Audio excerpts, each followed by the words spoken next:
and I have not burned anything down yet, so I'm on a good track so far.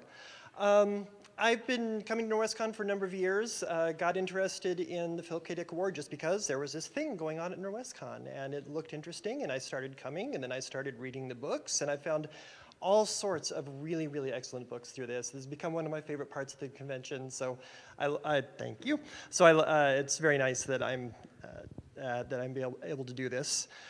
This year we have 6 books nominated. 3 of the authors are here with us, and we'll be reading for you tonight. Just out of curiosity, I know there are a lot of people who come to this fairly regularly. How many of you have read at least one of the nominated works? Nice, very good. And how many have read 6? All of them? Hey, 2 of us, excellent. 3, yay. Okay, there's a 4. Okay, excellent, wonderful. Yeah, it's something that I really enjoy doing every year. So yeah, that's really about it for me, I think. Thank you for coming, and I'm going to turn this over to the NorwestCon 46 chair, SunnyJim Morgan. Thank you. Thank you.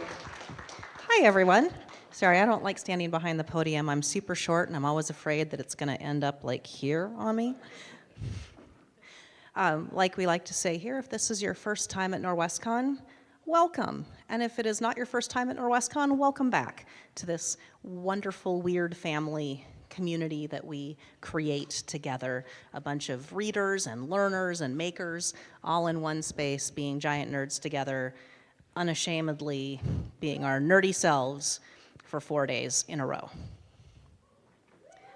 Thank you for being here.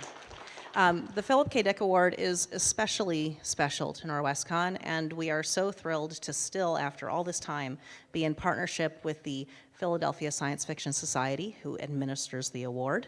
NorwestCon just gets to host the award show, which is the fun part. We have representatives here from the Philadelphia Science Fiction Society. I'm blanking on where they are sitting, but they're around. There they are, and they will come up here and tell us a little bit about that in a few minutes. We have a masquerade tomorrow night. At the masquerade, we will be announcing our next year's guests of honor, which is very exciting that you can get a little peek into what next year has to offer. And until then, I hope you have an amazing Friday night. I hope you have an amazing Saturday. I hope you have an amazing Sunday morning, and enjoy the rest of the convention. I'm going to turn it. There's Gordon. He's behind me. I'm going to turn it back over here. Thank you so much. Thank you. I'm afraid my voice is starting to go, and fortunately, I've been told to make sure to hold the microphone close to my mouth and not down here. That's a tip for you guys who are reading, which is a nice segue into saying that we have readers for all 6 of the nominated works this year. And before my voice disappears completely, we're just going to dive right in. The first of this year's 6 nominees is Danged Black Thing by Eugen Bacon, published by the Apex Book Company. And Eugen couldn't be here. I'm pretty sure she lives down under. And Dila will be reading for her tonight. So come on up.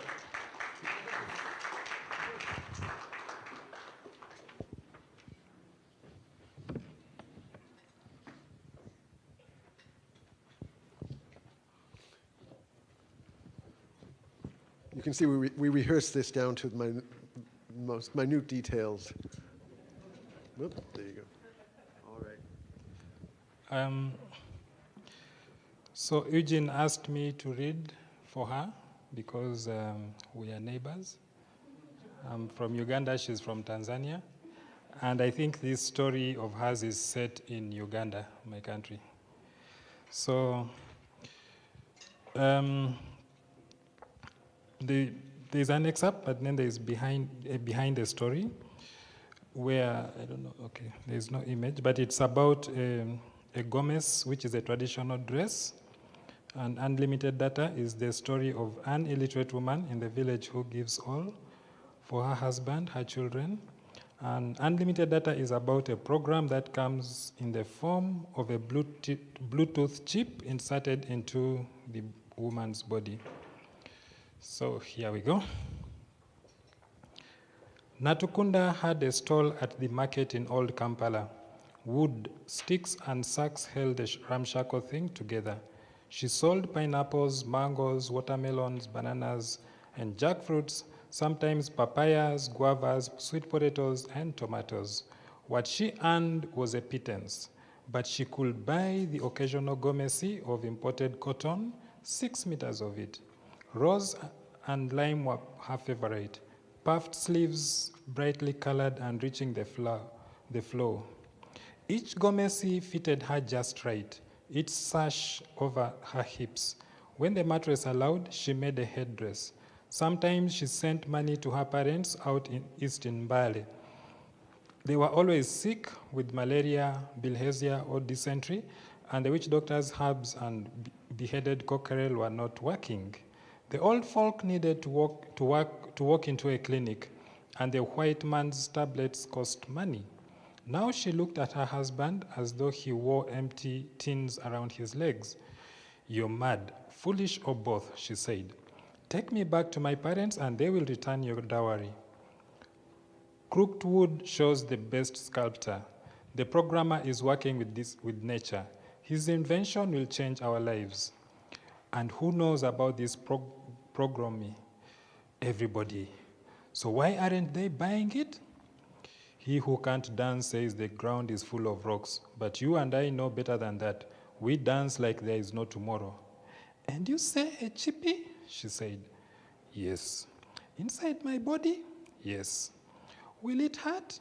So tiny in your neck you won't even feel a thing.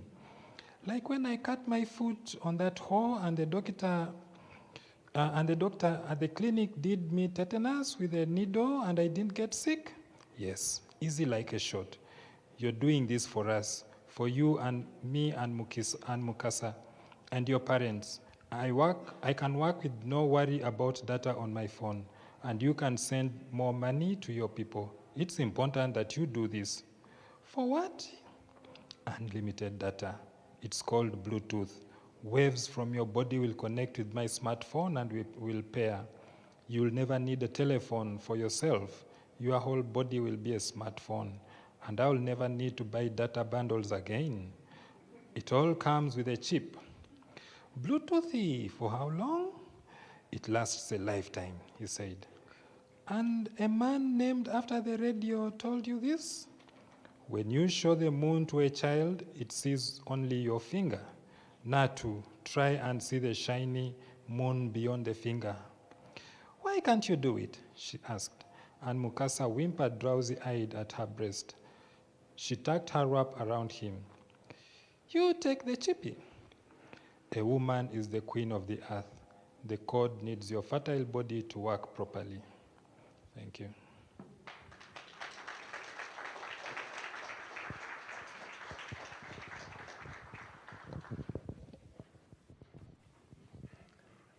Thank you. All right. Our next nominee is The Museum of Human History by Rebecca Bergman. Rebecca is also not with us tonight, and so this is going to be read by Dawn Shaw.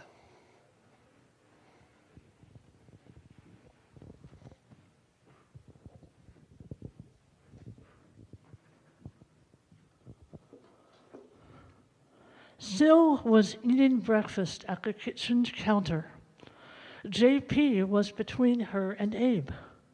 The morning news was on their small TV above the fridge, and an ad for Procentus played during each commercial break. They ate without speaking. Syl had hated the name Procentus since the beginning. It made the procedure sound sterile and mythological, while giving no clue as to what it really entailed. Medical language was like that. It hid its meaning, withheld what it could do. She and Abe had been calling it the process. But this was misleading as well. Procentus stopped a process. It didn't make one begin.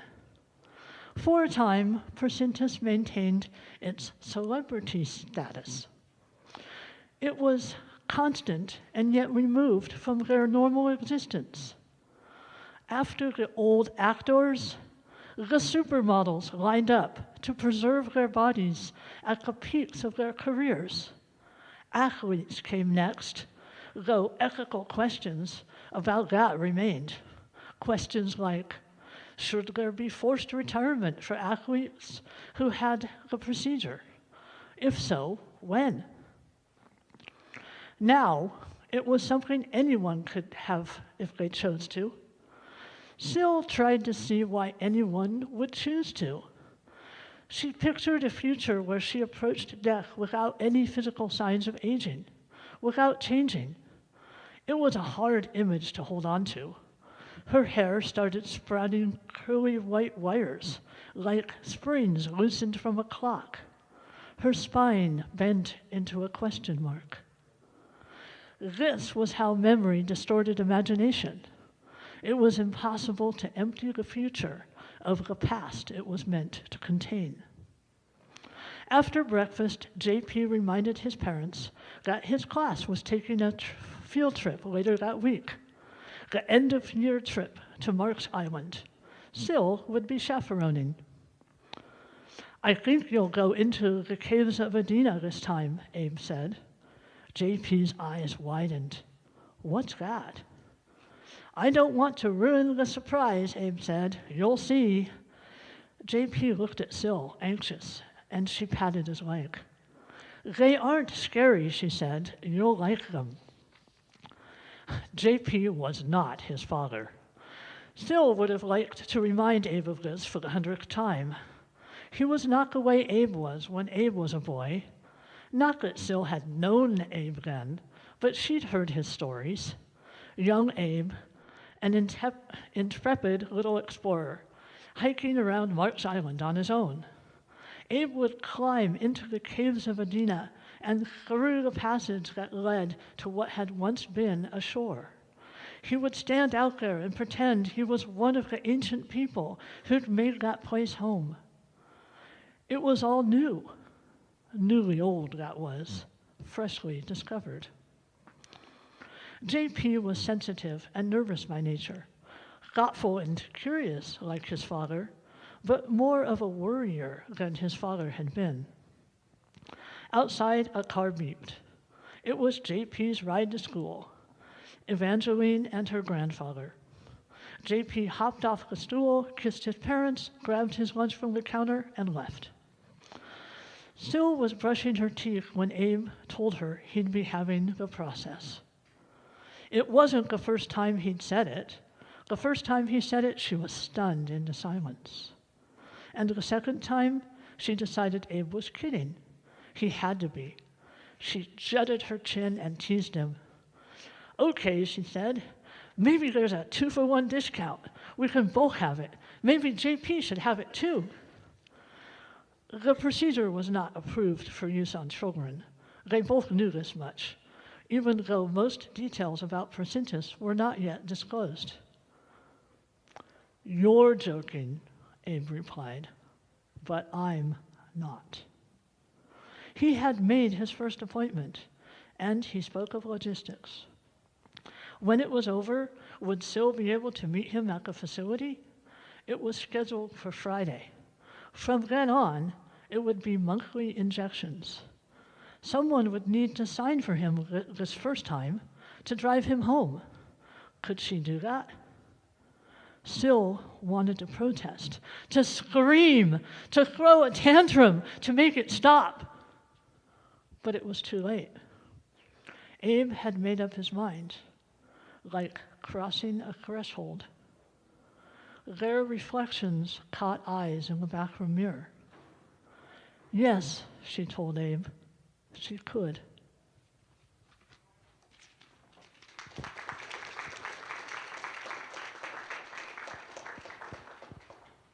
Thank you. Thank you. That was from the Museum of Human History by Rebecca Bergman. Our third nominee this year is Infinity Gate by M.R. Carey, published by Orbit. and Mike couldn't come from England this year. Reading for him will be E.W. Lloyd.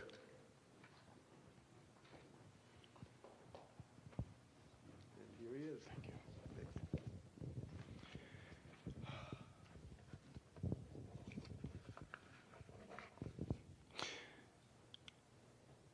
I'm not laughing, Professor Tambuwal.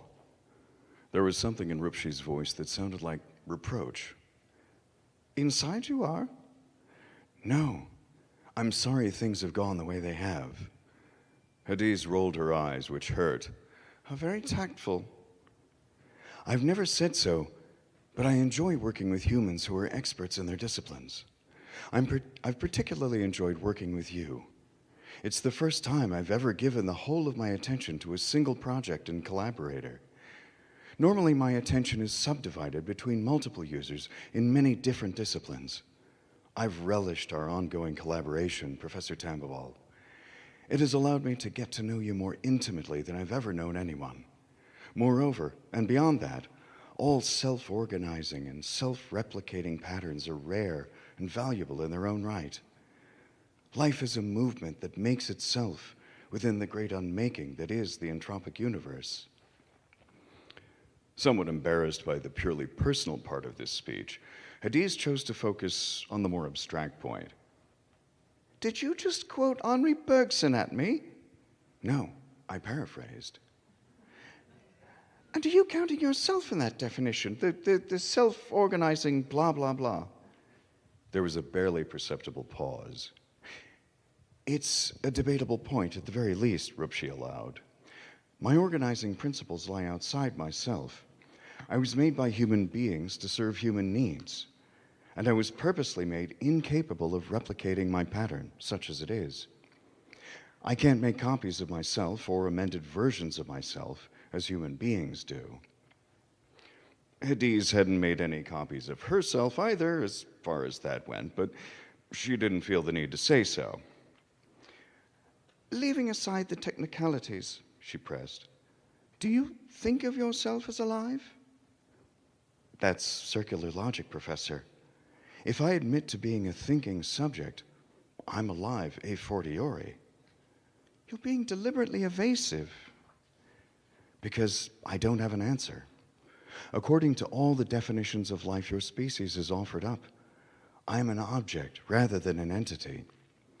There are standard criteria, eating, excreting, respiration, and so on, which I absolutely fail to meet. Hadiz took a swig of cold tea, feeling the need to fortify herself. This was heady stuff.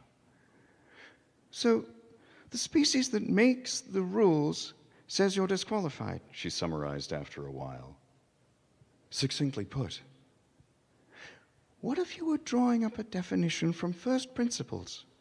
A definition of life, of course.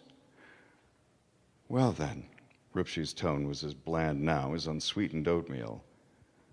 I would probably have paid less attention to the packaging and more to the contents. Hadiz laughed long and hard about that one. But it's possible, even likely, that she remains the only one who, seeing or hearing those words, has ever thought of them as a joke. The millions who wear them now tattooed on their skin or on their shells, printed on garments or inscribed on pieces of jewelry, mostly treat them as a kind of sacrament. And to be honest with you, I'm inclined that way myself. Rupshi was there when it all changed for inorganic intelligences. Rupshi led the way. And so did Hadiz Tambuwal, come to that. But it was different for Hadiz. She had to die first.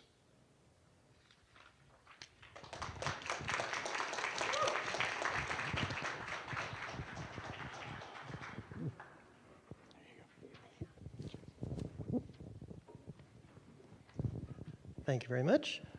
All right. Work our way through the curtain. Our next reading is from Wild Spaces by Coney, read by Coney.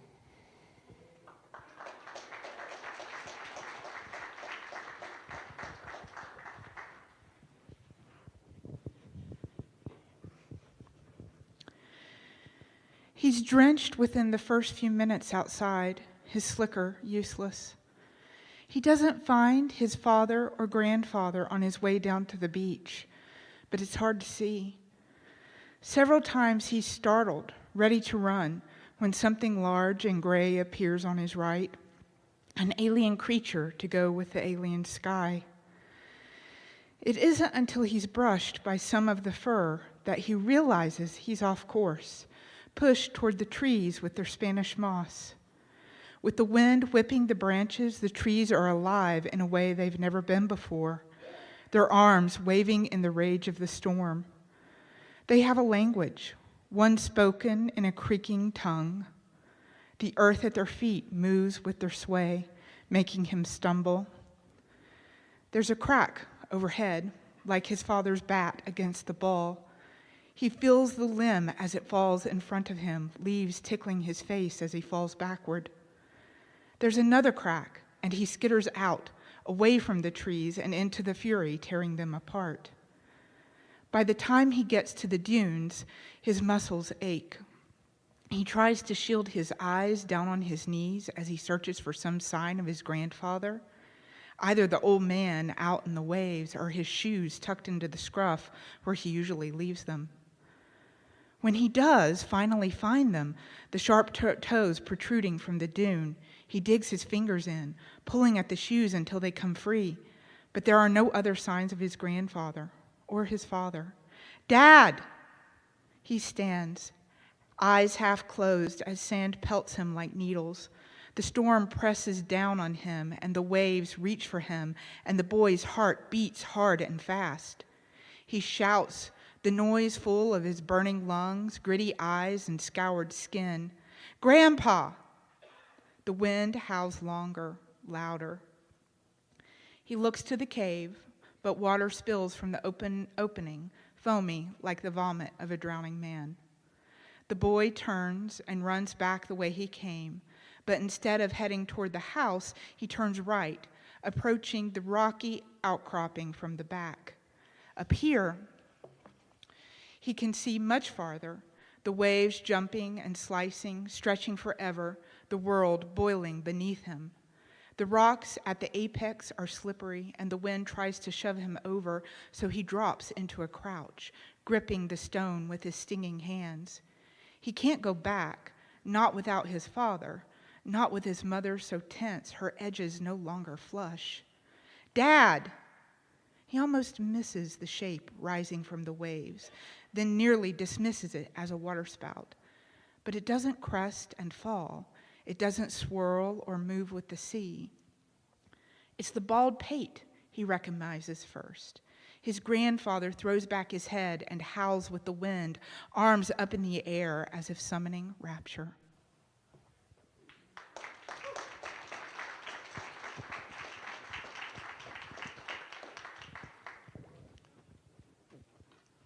That was from Wild Spaces by S.L. Coney. Our fifth nominee this year is Where Rivers Go to Die by Dilman Dila, published by Rosarium Publishing. And playing the part of Dilman Dila tonight will be Dilman Dila.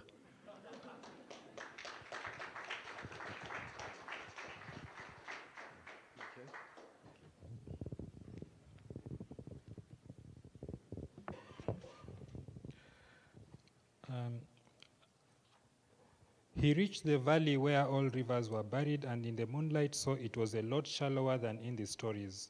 His body trembled with hunger and exhaustion and pain. Still, he refused to cry. Sweat clung to his skin like slime. He swayed, feeling the weight of his body on his right foot, the sole cracked and bleeding, feeling the pain of carrying his left leg, which was twisted and hanging in the air like a twig on a dead tree. They had taken away his Kobe, and it destroyed his leg. They prohibited him from using a crutch, and they banished him from the village, claiming something evil had possessed him, something that lived in the valley. He strained his eyes, examining the shadows for signs of evil. He saw nothing. He waited to feel it in the air, but he did not know what evil felt like. He only knew about it from the stories. He was a good child. He had not meant to kill his ma. He knitted his brows tight to force back tears. so tight that his head hurt. He slumped onto a stone. His teeth clattered. He hugged himself for warmth and watched shadows dance as the moon raced amidst the clouds. Then it faded away, and the sun rose like a flame, like Mars' flame, behind clouds. He still saw no signs of evil in the valley. I'm sorry, Ma. The sun warmed him up, and he finally decided what to do. He would go to his aunt. She would heal his leg and give him a new life. Her village was a day's flight on a Kobe. Walking, it was more than 10 days. Hopping, he might take 2 whole moons, and he did not know the way. He would set off in a random direction, hoping to chance upon a village where they had not heard of him and ask for a map. Maybe Anabiba would give him a Kobe ride. He could not stay on the plateau, for it was nothing but hostile rock. The valley, however, had a carpet of soft reddish sand. It would be a short descent, just about the height of a tall tree. The cliff had enough holes to make it easy, but he wondered if, with one good leg, he would climb down comfortably. He had been atop a tree harvesting mangoes for other children when he had learned about Ma's death. Yet, he had climbed down as though she had called him for lunch. If he had reacted with theatrical grief, maybe they would not have thought of him as evil. He wrapped his loincloth, the only thing they had allowed him to leave the village with, on his foot so that the blood would not make it too slick. Then he started to descend. He lost his grip and fell. In the 3 heartbeats it took to reach the ground, he prayed it was hard enough to shatter all his bones and pulp his flesh. It would be a happy ending. He would not have taken his own life. Like Ma's death, it would have been an accident. He slammed against the sand. For a moment, he did not feel anything. A desperate hope surged that he had died and would be reunited with his Ma. She would know he had not intended to kill her, that he had not killed her. She would love him as he had always loved him. Then the pain came. He gritted his teeth and stiffened his muscles. He wished he had his Kobe. It would have stopped the agony. It would have healed him and given him a new leg. Why did you not heal your body, Ma? You had your Kobe. Why did you choose death? Rage replaced pain. He fought off tears. His vision blurred, and the rocks became a vague collection of frozen smoke. The sun kissed his skin with a warmth he had not known since he was a baby smuggled in Ma's embrace, and it worsened the ache in his heart. He struggled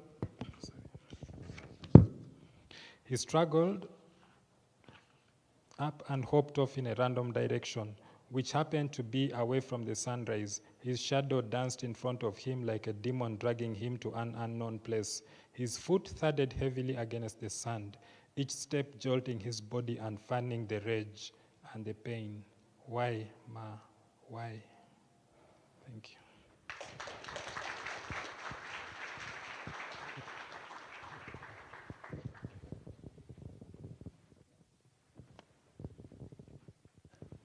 Thank you. And our final reading for this evening is These Burning Stars by Bethany Jacobs from Orbit, read by Bethany Jacobs.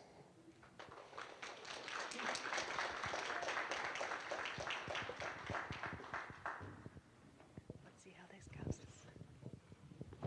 Thank you. There, standing on the opposite side of the gathering room, is Essek. Chono is very careful not to stare. It's a near thing.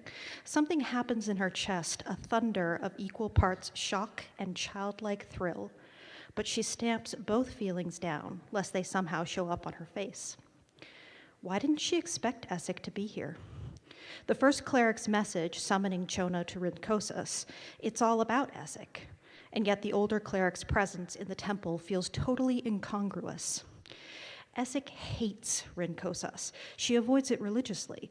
Yet here she is, surrounded by her kin while very distinctly apart from them. And the sight of her after so many years is just as elating and just as terrible as it ever was. That their last meeting ended so badly makes the thought of a reunion now twist in Chono's stomach like a parasite. Of course, Essek hasn't noticed Chono at all. Essek has always had a remarkable talent for ignoring others until their presence becomes of use or interest to her. Right now, she clearly has no use for anyone. She's standing with legs apart and hands clasped, staring up at a massive statue. Her look is clever, serene. Chono dithers for a long moment, sweat on her palms. But this is absurd. She's not a novitiate anymore, scraping for Essek's attention. She steels herself, then walks toward her one-time mentor. The farther she goes into the room, the more aware she is of the other kin. Their glances and murmuring follow her all the way to Essek's side. "Burning one," she says. Essek doesn't look away from the statue, but her mouth curves up in a shape like a cutlass. When Chono saw her for the first time, Essek was only 22. She was the youngest cleric in 100 years, the most beautiful, and had come to Chono's school to watch her and her fellow fourth-year students fight. Well, more accurately, to watch 6 fight.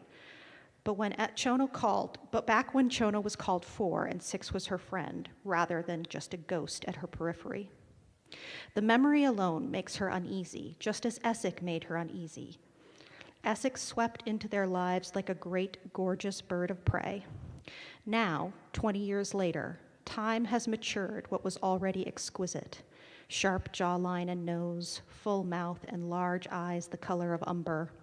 Her thick black braids are tied and wound atop her head, displaying a slender neck.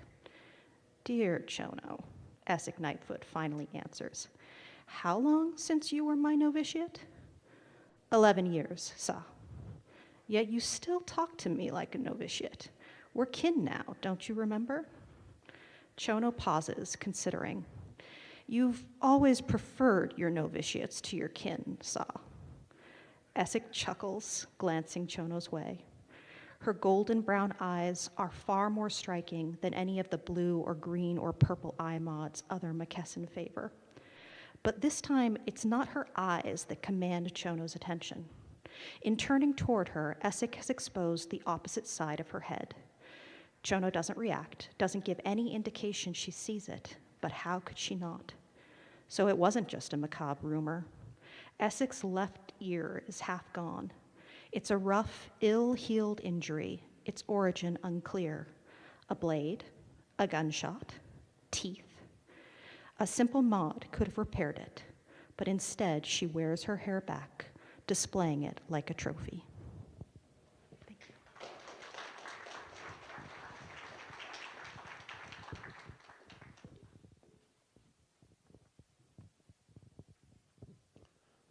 Thank you. That was Bethany Jacobs reading from These Burning Stars. And could we get a round of applause for all 6 of the nominees and their readers?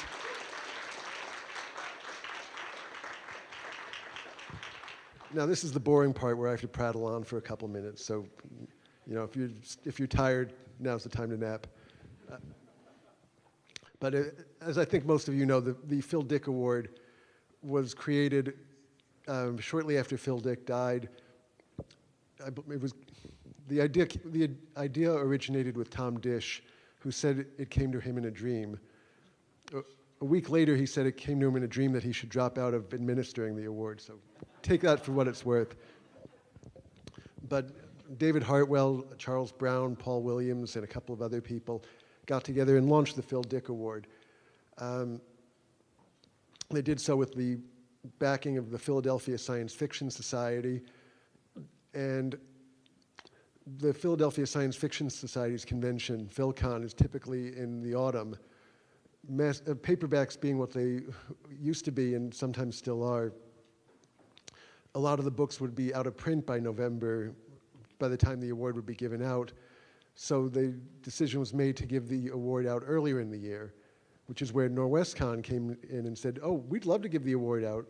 And it's been a great marriage since, for 40 plus years now, I believe. So thank you, as always, to everyone at NorwestCon who does such a great job putting this on. Another round of applause, please. Yes, thank you. Now, there's more for me to go on about, but I don't want to drag this out much longer. We do have a panel tomorrow to discuss the Phil Dick Award if you want to hear more about how the process works, who actually bribes the judges every year. The judges, in case I should mention, this year's judges were Nikki Drayden, Gordon Eklund, Christopher Rowe, Callie Wallace, and Lisa Yashek. And I won't go into the details of their judging process this year, but it was a good, very good year. The judges spent a long time debating which works should be the the special citation and the winner. But before I actually name them, this year we have someone from Philadelphia Science Fiction Society who, during the pandemic, we haven't been able to get all the people that we would like to. But this year we have Joanne Lawler, and she's going to say a couple words before we actually present the awards. Joanne?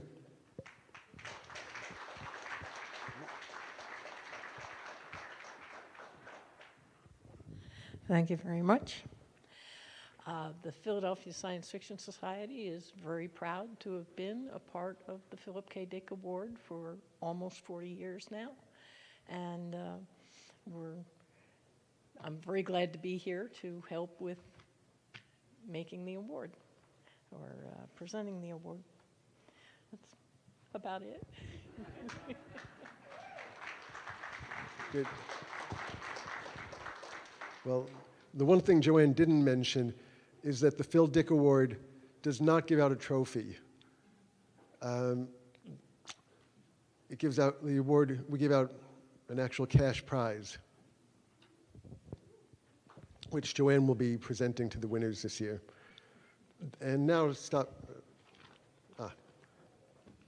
to stop dragging it out any longer, this year's special citation goes to, this is kind of a stunt envelope because I already know who won. The Museum of Human History by Rebecca Bergman.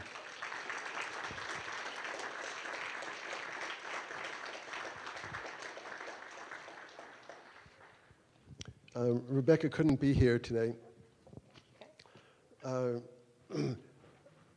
know that she thanks her family, her publishers at Tin House, the members of her writing group, and she especially thanks the administrator of the Phil Dick Awards who screwed up the process this year of getting the acceptance speeches from the nominees. I don't know who that could possibly be, but so since she's not here, I guess we'll do the award ceremony or the ceremonial accepting of the. Yeah, I put it by the. Okay, there we go. Perfect, just like I planned it.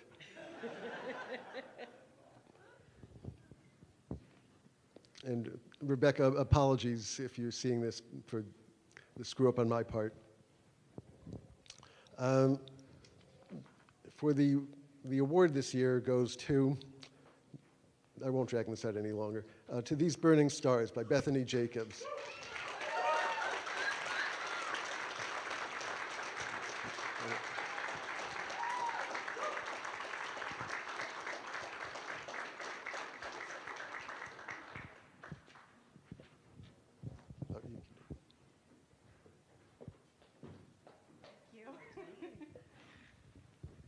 This is so funny because I remember thinking, well, I don't need to have a speech. Like, they would have told me if I needed a speech, right? The person screaming is my sister, Kelly.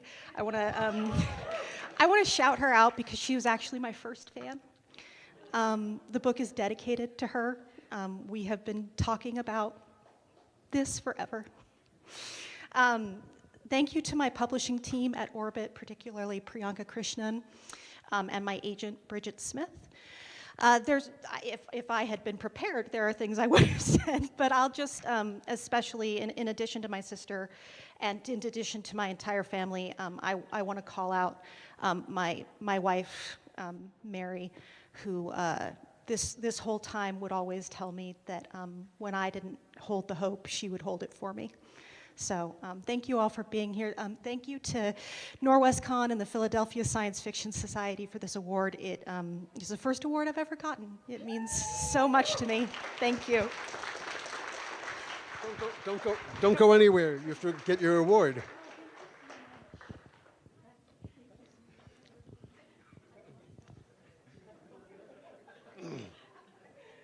And if the three nominees who are here, if you can stick around, we should get a couple photos for the press. And I think that's about everything. So this year's judges are already at work reading books for next year's award. So be sure to come back next year and find out who wins then. Okay, thank you all.